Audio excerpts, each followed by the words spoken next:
I feel badly about Virginia Green and several others. Boy, that What was the final? It was under 750. around 700, yeah. No, she did too much for a recount. And Susan Bryce in Saanich South is on a recount, but she's 352. So The fact that I'm sitting here, or should I be closer to you in terms of eye line? No, it's just fine. The way it is. Okay, well, we're here. I think what I'll do is have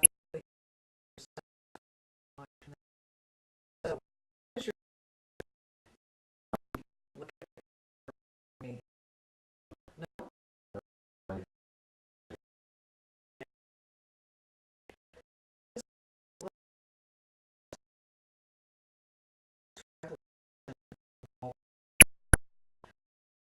her heart.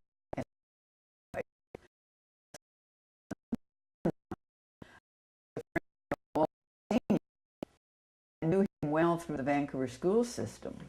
So I heard about these two boys through his parents. But my real first recollection was on Keats Island when what we called the Hardwick boys came zooming along in their boat. And of course, my children were small and we were sitting on the beach and these two teenagers zoom by and make big waves. And we sort of say, oh, there goes the Hardwick boys. And they were just the teenagers up at Keats Island. So then flash forward many years. When did you hear of or start to reconnect with Walter? Well, where I've really connected with Walter first was when Team started in 1968. I wasn't one of the founding nucleus, but we joined very early on because Lauren was in civic politics at that time on the park board. And he heard of this group that was starting an organization to, with the idea of forming a new reform civic party, and we were very interested. Well, as soon as we joined that, of course, we realized that Walter Hardwick was one of the key founders of Team, and knowing of him through his parents, of course, we met him right away. And here was this young man with all sorts of ideas of how to run Vancouver, and we thought it was fascinating. So we were introduced to him again as an adult at that time. Did he have anything to do with your decision eventually to run for Team? Well, yes. What happened was that my husband and I joined in '68, and we were worker bees, delivering flyers and knocking on doors and helping with the election. And then we discovered, which we thought was a great idea, the organization was forming these policy groups. And I was very interested in parks and recreation, and so I joined the parks group. And of course, by that time, Walter in '68 was elected as an alderman, we called it, with Art Phillips. And they were the two elected people who were guiding these policy groups. And I had joined the park group. And that was in around 1970. I wasn't running for office in '70, but that group continued. And then we were often meeting with Walter and Art as to how we could get our groups ready to run. They gave us a great deal of help. And then in 1972, they encouraged us to try for the Team nomination. So Walter was instrumental in me running again for the park board. So you ran for the Parks Board in the 1972 election. That's correct. And you were elected Yes. as part of the Team platform Yes. at that time. Yes. Eventually, of course, you moved out of the Parks Board. Yes. I was on the park board for 2 terms, and then in 1976 I ran for council. Successfully. With Team, yes, successfully. Mm-hmm. So that was an interesting period because, you see, Walter and Art Phillips had been on council for 4 years. They got on in '68. Art through a recount, actually, as you know. And so they were the stalwarts of Team. And eventually, I think Art Cowie was elected to the park board too in '70, and Helen Boyce was elected to school board, I guess it was. Anyway, they were the guiding forces with Team. And so when I ran in '72, we had very close association with council. And we were a close-knit group, the people that got elected. So we quite often had a caucus meeting with council. And so the council members who were successful had a very ambitious program, of course. It was very exciting and very interesting. And I was just delighted to be part of it because I was really learning this ropes of being an elected official. They were helping us to put forward, one of the platforms of TEAM, of course, was to build more swimming pools and more ice rinks. And it was a pretty ambitious program that they entered into, and they were working with us on the park board to achieve that end. And so we had a lot to do with Walter, who, of course, Art was mayor by that time, and Walter was a senior alderman. And so our term for those 4 years was a program of action. We had so many things on the go, and they were really changing the face of how Vancouver was run.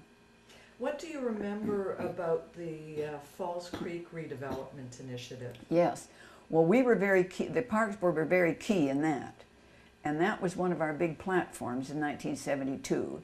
The TEAM platform was to change the face of the whole Falls Creek Basin.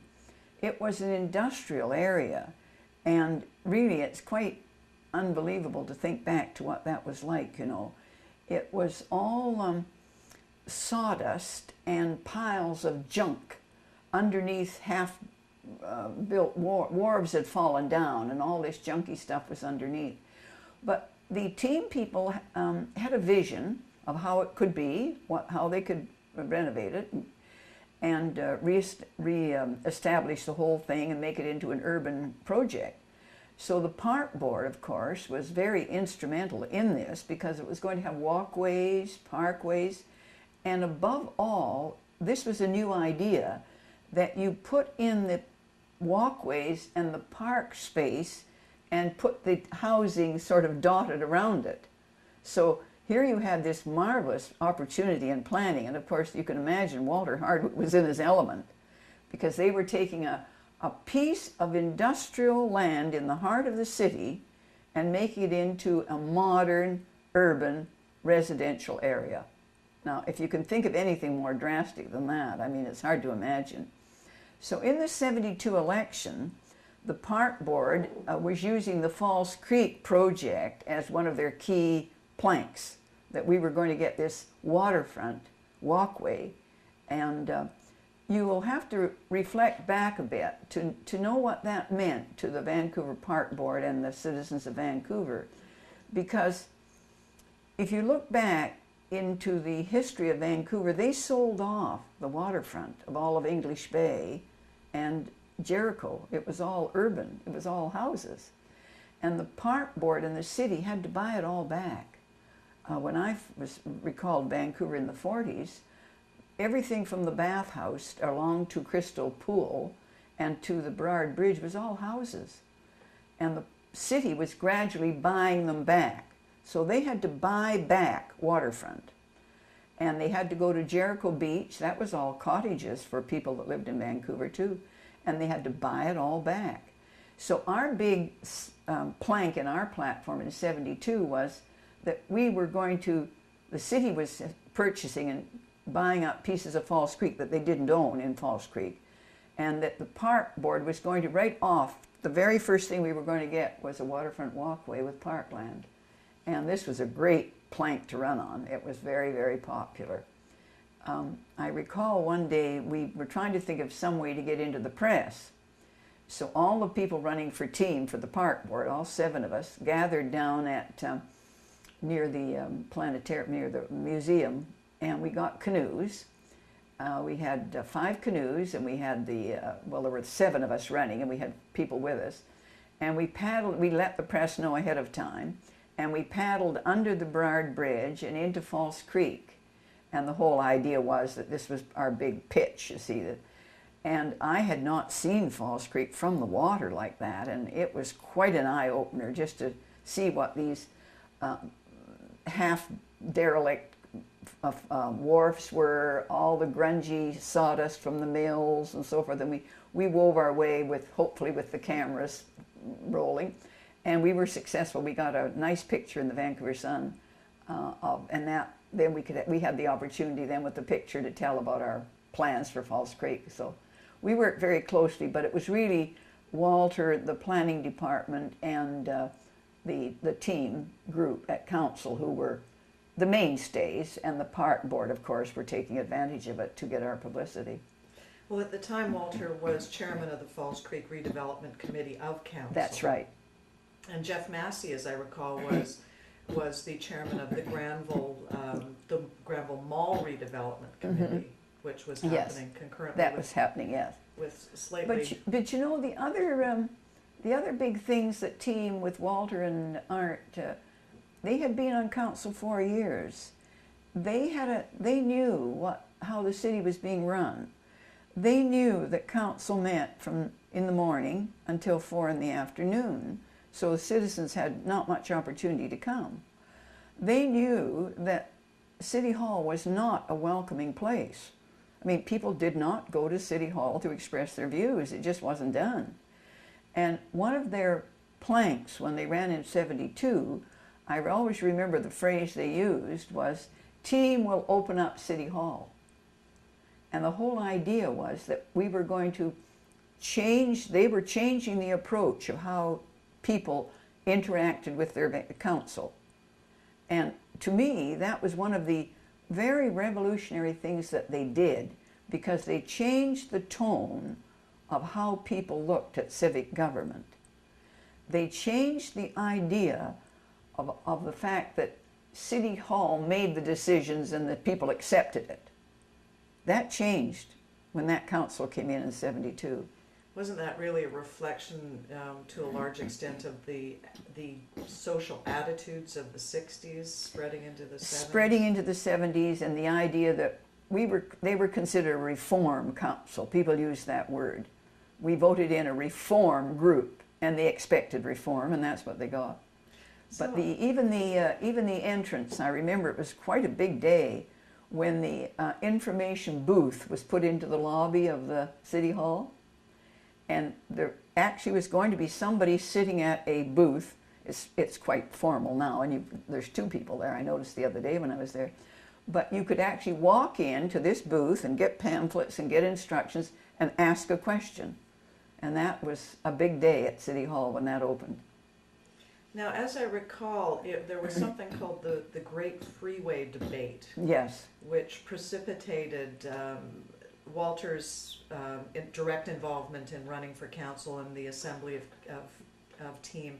What do you remember about that period? well, I wasn't heavily involved, but that was in the 60s, around the 60. This is what started team. And the plan, of course, was to have the freeway come off the bridge and go right through the downtown and through Chinatown, through Strathcona. And people who knew more about urban planning said, this is a terrible idea. You know, you're going to build this structure right through the heart of the city. And everybody in the city was interested in what was happening and thought, this doesn't sound good. So this reform group, Walter included, of course, Walter by that time, you see, was an urban planner, really. That was his field. And people listened to him because they knew what he was talking about. And he, along with others, formed these protest groups. And I imagine that was probably the time that he got friendly with Mike Harcourt and Shirley Chan and all that group, because they were Strathcona, Shirley was from Strathcona trying to stop the freeway. So that was a very big issue in the city of Vancouver. And when they won, when they stopped the freeway, that was really quite a day.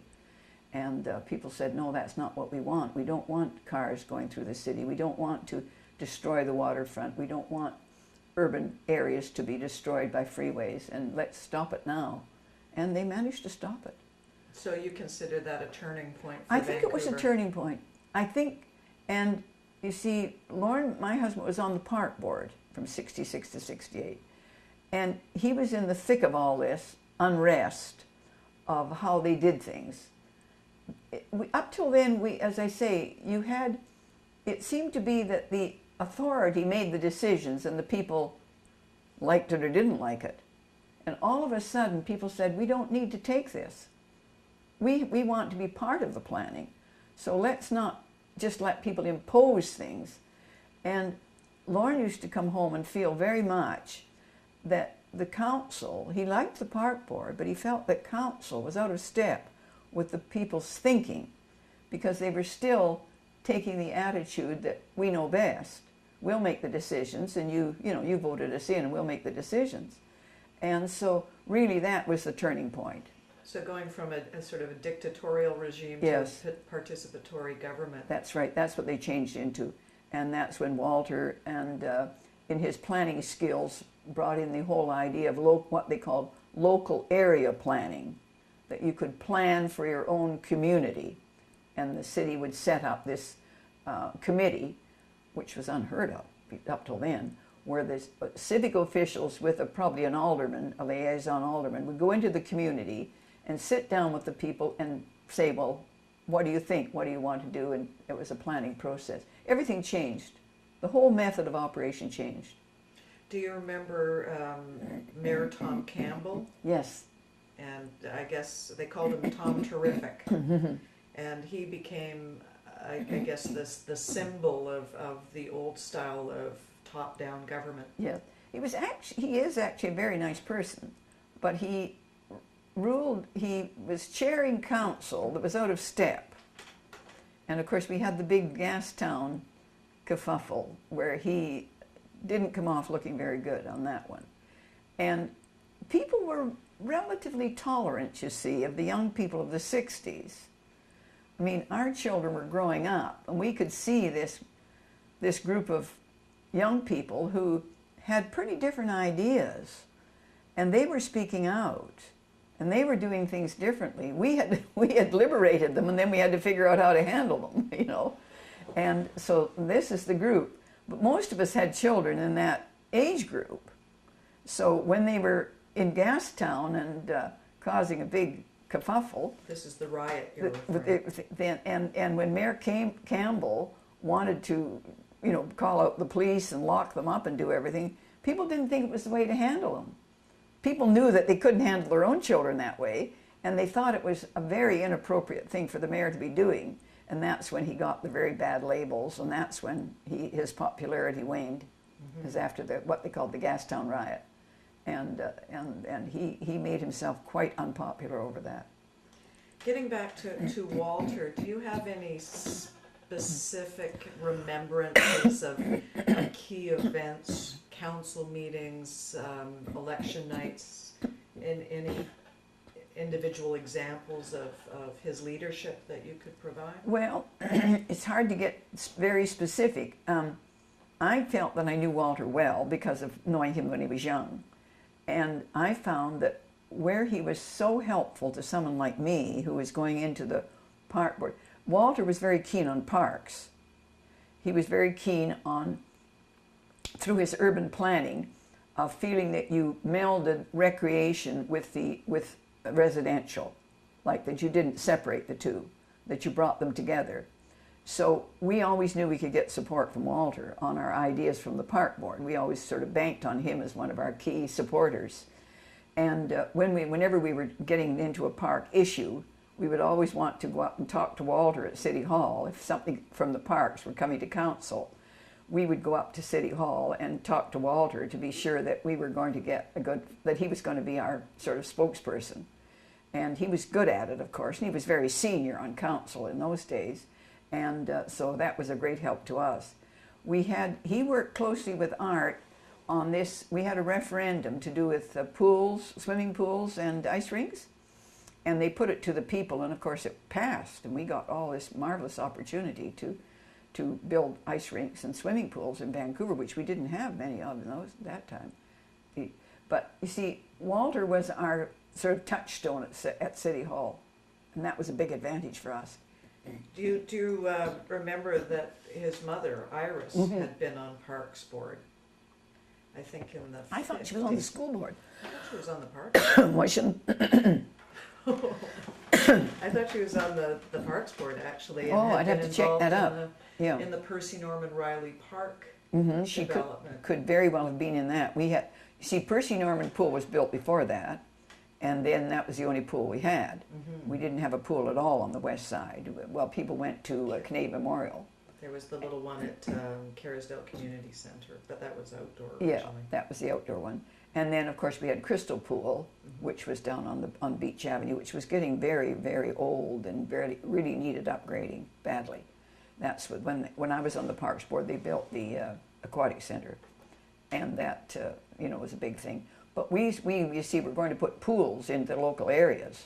There was no pool on the west side, and that's when the Lord Byng pool went in, and then the other pool went in over at Templeton, near Templeton High School, and then we put in 2 skating rinks, one at Sunset and one at Kitsilano. But that was all through council supporting the referendum. That was really a council initiative. I mean, they were the ones who had run on that platform, you see, in '72, and we knew that we had a lot to do with it in the park board. But they were the ones who had decided that it could go to referendum, which was very good. We got the extra money. What would you say Walter's legacy has been to the city of Vancouver? I feel that Walter has a number of legacies, really. I was never connected with him directly at the university, but my feeling, my image of Walter at UBC and his legacy is as a great teacher. I mean, it's fine to say you lecture at UBC, but when the students say to you, he's a wonderful teacher, that to me is a marvelous thing. Because you know yourself, through your school system or your children's school, when you know that somebody has a good teacher, that's like gold. That's really something. Because they not only instill education in the person, but they give the person that jewel of information, and it's easy to learn and people love to learn. They give them a sense of achievement. And I had so many people that I knew that said to me, you know, Walter Hardwick's a great teacher. I thought, that to me is a legacy. As far as the city, of course, he was very much connected with False Creek. I mean, that was his legacy. When somebody mentions development of False Creek, redevelopment of False Creek, you think Walter Hardwick, because he chaired the committee. And if we hadn't had somebody, it's fine to say you chaired a committee, but committees sometimes don't do an awful lot. I mean, they plan and they sit and they talk. But Walter was a doer, and he was determined that that was going to move forward. And so you can chair a committee, but you have to be a leader. And to be a leader, you have to have people that have confidence in you. And people knew that Walter was going to achieve that False Creek. So it moved forward in an incredible fashion. So I would say the redevelopment, not just the idea, but the redevelopment, the achievement of False Creek is one of his big legacies. Because he did it. You know, they did it. And that was not easy. When you think, even now, when they're going to do East Falls Creek, look at the time that they're taking to do that. They've been talking about that for 10 years. Now they're going to have to rush to get the Athletes Village done. But look what they achieved in that first section. I mean, it's quite astronomical when you think of it. But I would say it's his legacy of not only having the plan, but achieving it, doing it. And you don't do these things easily because you're coping with levels of government, civic departments. They got into all this question of the environmental issue with the water, getting that seawall built. You know, each thing you looked at was difficult. Nothing was easy. And then working with the housing groups and trying to decide what type of housing could go in and the percentage that was going to be social housing. There was a multitude of issues. I don't think it would have been achieved if it hadn't been somebody like Walter who had the academic background of planning, so he knew what he was doing, and that leadership ability of wanting that he could actually, he was an action person, so he actually did it. And I don't think if you hadn't had something like that, it wouldn't have happened in the period of time that it did. It would have eventually gone, you know. After he left city council and moved on, did you have any ongoing interaction with him? And not a lot. And of course, he went with the Department of Education, and we all followed his career very closely because we knew him and we were interested in what he was doing. And I thought he made a significant impact on the province of British Columbia through his work with the government. I mean, he was noted for that. And when he went into the ministry. And of course, that was a big achievement, really, because those things are not easy to do. I wasn't intimately involved with his work, but we always kept in close contact.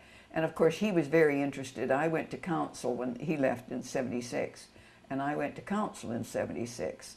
So I needed a fair bit of guidance, and Art was a great help too, but Walter was very helpful to us. And I had lots and lots of conversations with Walter when I first went to council, in guidance, in, you know, handling issues and what to do about this, or what, giving me background and so forth. So he was most generous with his time, and would be quite willing to sit and go over things with me, you know, till I could get get the feel of it. And no, he was most helpful and most generous when I first went to council, and I think I benefited greatly from his experience. And he had a lot of goodwill at City Hall, you know, and going in as a friend of Walter Hardwick's was a bit of a plus. Well, I think he topped the polls every year, got more votes than anybody, which was odd for a funny guy with a bow tie. Yes. Have you a collection of bow ties? I certainly do. He was noted for his bow tie, that's for sure. And the fact that he always wore it, that was the other thing. That was the interesting part, yeah. I often thought how proud his parents must have been of what Walter and David, of course, achieved. But yes, they were both, because they were civic figures too. You know, Walter Sr. was a very senior in the school board, and a big contributor to Vancouver, and Mrs. Hardwick was too, of course. So they were civic figures, and I'm sure we used to see them at lots of events, and of course Lauren knew them well, so we always chatted with them, and I enjoyed them very much. And then we had the Keats Island connection, so that was another thing, yeah. Can you comment at all on Walter as a person from a human dimension? People always comment on his accomplishments and his intelligence, but I wondered if you had any sort of personal reflection. Well, I think knowing them when they were, as I say, I knew them when they were small, and then I knew them as the children of but I knew them as teenagers at Keats Island. And I used to think that they had a wonderful upbringing, because their parents were so interested in what they did. And their parents seemed to me, although I thought of Walter Sr. as a very strict school principal. I thought of him as somebody that you really stopped and thought about before you spoke to him, kind of thing. But with the boys, he seemed to have that right tone between letting them do things like having these boats that, you know, zoomed along in front of our house, and also being firm enough with them. So their upbringing, I think, was a very fortunate thing, because their parents were always interested in what they did and how they were doing it and so forth. So I think I look at Walter as somebody who was fortunate to have this wonderful upbringing, where you felt that his parents must have instilled in him the fact that you do things for your community. Because in the heart of Walter Hardwick, his idea was to do something for Vancouver, to do something for people, to make life better. And he seemed to put his own personal life, you know, on, not in a secondary total position, but he always was willing to give of his time. And although I'm sure they enjoyed many hours and times and weekends at Keats Island, you always felt he was generous with his time. So I think, to me, I think of Walter as a person who wanted to give back to his community, and I'm sure that must have been instilled in him through his parents, because of the upbringing that he did have and the parents that he did have. And so Shirley was very supportive, the family was supportive, and he was able to do it. But he certainly knew Vancouver. I always think one day he said, there was a street, and I'm trying to think of it, we were talking about how people know Vancouver extremely well. And I always think I know Vancouver very well. And something came up in a conversation about something that was on a street over in Killarney. Trying to think of what it was, Culloden or one of those streets. And not one of us in the room knew where the street was. Nobody knew. It was a very small. And Walter said, I know where that is. It's between such and so and so, and between this and that. And then he laughed and he said, Yeah, I think I know every street in Vancouver. We all laughed because he really did, you know. And it's something to feel you know the city, but to know where every little nick and cranny was is quite something else.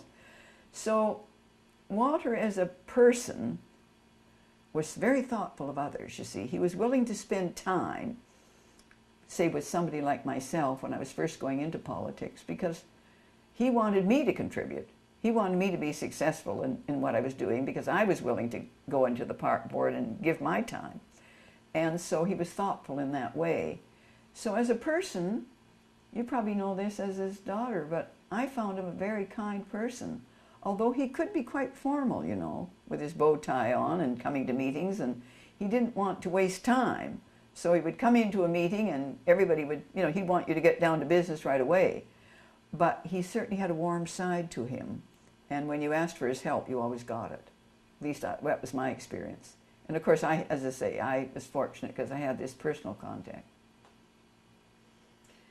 Well, I think that's a wonderful description, and I'm kind of at a loss for the moment to ask anything more particular. Yeah. When was the last time you saw him? I was trying to think of that after I'd spoken to you. And I think it was at a meeting that I went to. There was a planning group. I'm trying to think of the name. Lambda Alpha? Yes. Yeah. Now, I didn't belong to it, but Hilda Simons belonged to that, and occasionally she would invite me to go. And I had gone with her to that meeting, and Walter was there, and we had a good chat. And I wasn't aware that he was maybe having some memory problems, but he seemed fine. That time I chatted with him, and you know, and I thought the other day, I think that's the last time I saw Walter, was at that meeting when I had, although I used to see him occasionally just at civic affairs.